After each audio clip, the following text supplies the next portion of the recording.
प्यारे बच्चों, इसी अवधि में हमें और हिंदी विषय में और मातृभूमि पद के 6 महीने देखो बच्चे, ये भावार्थ लिखिए। एक हाथ में न्याय पताका और ज्ञानदीप को दूसरे हाथ में जग का रो बदल दे माँ कोट कोट हम आज साथ में गूंज उठे जय हिंद नाद से सकल नगर और ग्राम मातृभूमि सचत भारत प्रणाम। बच्चों, इसी एक छोटा पद दीजिए, छोटा भाग और इसका अर्थ है। एक छोटा भाग और इसका भावार्थ लिखिए। पहला भाग और भावार्थ का अर्थ क्या है, हमें जानकारी प्राप्त रखेंगे बच्चों। और भावार्थ का अर्थ है ये पद का सारांश है। एक कोई ना कोई बात देते हैं, ये पद भाग का अपना भावार्थ लिखिए। अपना भावार्थ और मनोभावार्थ और इसी पद का भावार्थ है बच्चों। और भावार्थ में एक पहला 3 भाग होता है। और पहला वन है प्रस्तावना, और दूसरा वन है संदर्भ, और तीसरा वन है भावार्थ। और पहला वन है ये प्रस्तावना।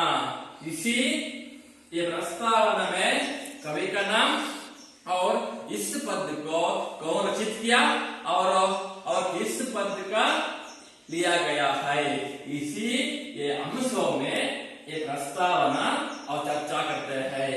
और दूसरा वन है संदर्भ।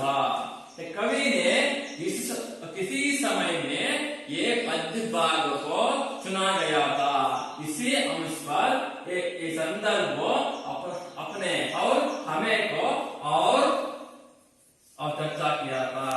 और तीसरा वन है भावार्थ। दिए गए तो कोई पद को इसी ये भावार्थ, इसका अर्थ है ये पद भाग का सारांश।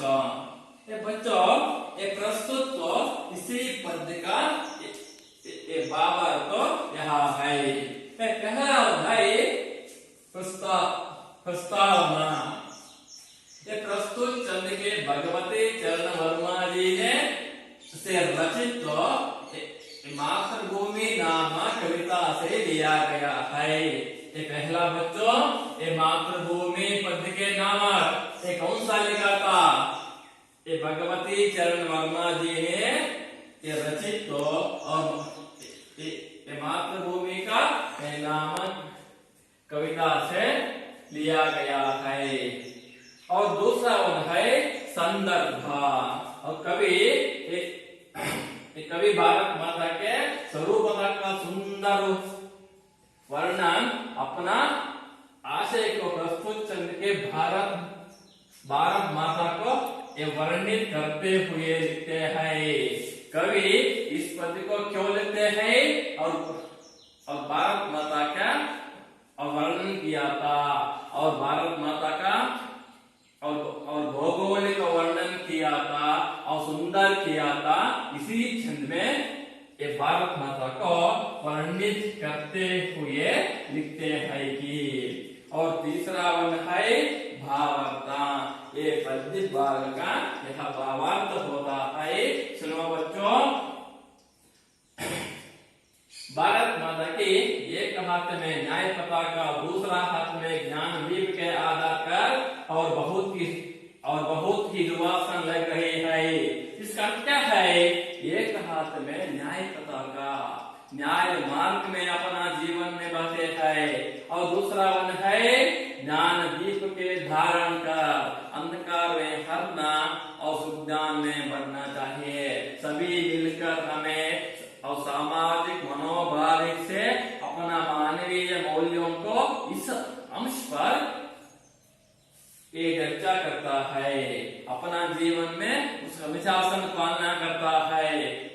यही में ये भगवती चरण वर्मा इसी पद से ये कहलाते हैं। और तीसरा वन है जग का रूप बदल दे माँ कोटि कोटि हम आज साथ में। देखो बच्चों, इसी मानवीय मूल्यों को और नैतिक मूल्यों को और सामाजिक सामाजिक मूल्यों को और बच्चों और बड़े आदमियों को और सामाजिक मनोभावना से इस सारा अनुशासन पर हमें जीवन में उसका अनुमोदन कर किस तरह से जीवन करता है इसी अंश पर एक कवि भगवती चरण वर्मो इस पद से कहलाता है। क्यों कहलाता है? कोट कोट जन आज साथ में एक भारत माता एक ही नहीं, उसका भारत माता में कोट कोट जन है, कोट जोट जन के साथ है, एक ही भारत माता और नहीं है। इसी अंशों ने ये भगवती चरण वर्मा जी ने हमें और कहलाता है।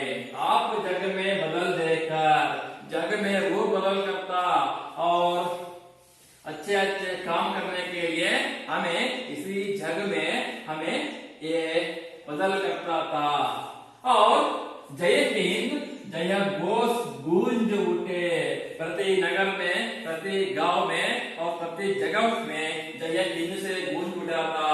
गूंज का अर्थ क्या है? प्रतिध्वनिता हुआ था।